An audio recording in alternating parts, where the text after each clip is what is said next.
After 16 years on the front lines of fighting HIV, Wei Hongjuan sees a surge in her workload. 2 years ago, I did around 50 tests a day. She now does some 100 tests daily. Some of these tests are mandatory for pregnant women, patients scheduled for surgery, and people seeking admission into certain professions. The rest are for vulnerable groups, more prone to HIV exposure. It was kind of a stigma before, but now more and more are willing to come after campaigns like the Early Test, Early Diagnosis, and Early Treatment campaign. Youan Hospital has the biggest HIV testing and treatment center in Beijing. Over half of the city's positive HIV diagnoses are handed out here. From January to October, about 700 people tested positive here. On a yearly basis, it conducts some 30,000 screenings. Nationwide, that number stood at 143 million in 2015, up 10% from the previous year. Most screenings are carried out in government-run testing clinics or public hospitals just like here, but a fraction of tests remain uncounted, and those numbers are on the rise. Chinese authorities have been trying to make over-the-counter self-test kits more available. Just typing in HIV testing kits, results pop up quickly on the sites of major online retailers, and sales numbers are big. Though a national guideline for use of kits is still in the pipeline, the UNAIDS country director for China agrees such tests are in general effective and accurate. But she voices one concern. What we don't want is that HIV self-test kits are used without a human rights framework where they may be abused, and that of course is not a good thing and must be reported. But in most cases, at least, it empowers the individual to take control of their lives and move forward. She wants to see more HIV tests to be done, especially for those at high risk, and that will continue to put China on the forefront of HIV testing numbers in the world, and hopefully in stopping the spread of the epidemic. Zhao Lingfeng, CCTV.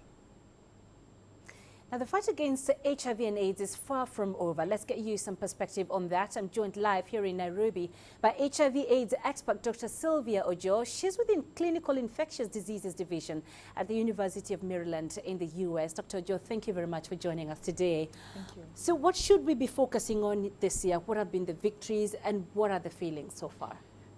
I think it's very clear that the world together has done a tremendous job in terms of mitigating this epidemic. If you look at what has come together to make it possible for 19 million people to be on treatment, for the systems against this one disease to be developed, it has been resources, an unprecedented amount of resources. It's been governments working together, governments working well within their own countries. It's been communities and families and health systems coming together. So I think 19 million people in a short time, relatively short time on treatment is an unbelievable victory against the epidemic. Looking at the challenges that still remain, I'd say resources continue to be a challenge. If you're talking about epidemic control, we need to treat another 14 million people. We need to find those 14 million. HIV testing still remains challenging.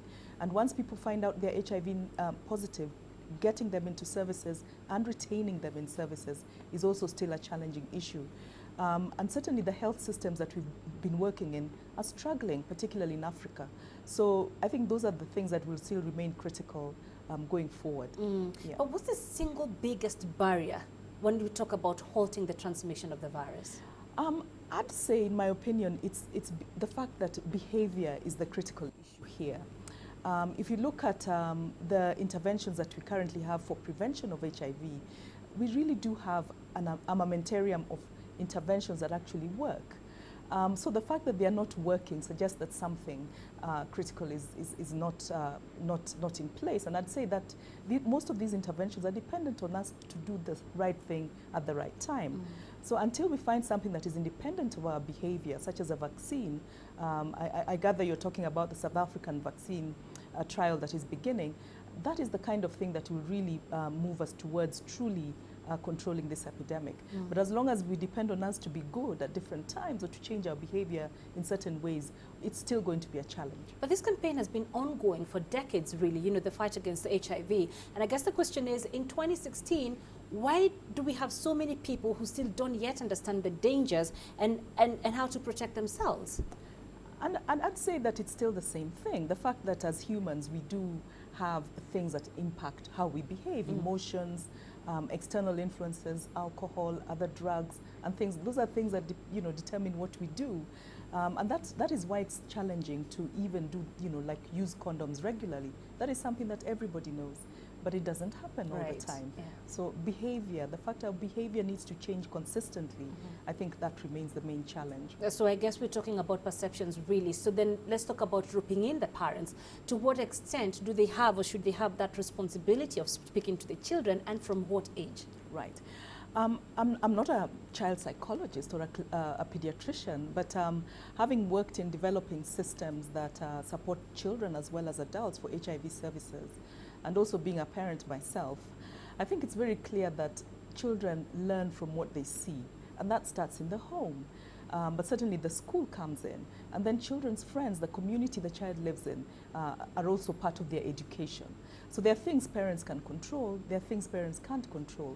But unfortunately, we live in a world that now the window has opened up based on the access to different media to children in ways that are even more difficult to control than the neighbors. So it means that the child's education, much as the parent might want to control certain things, is dependent on other factors that they may not be able to control. And if you look at sexual debut in countries like Kenya, it's 12 years. So clearly children's education has to start in an age-appropriate manner as early as possible. Yes. Great insights, Dr. Sylvia Zhao. Many thanks for being with us. Thank you.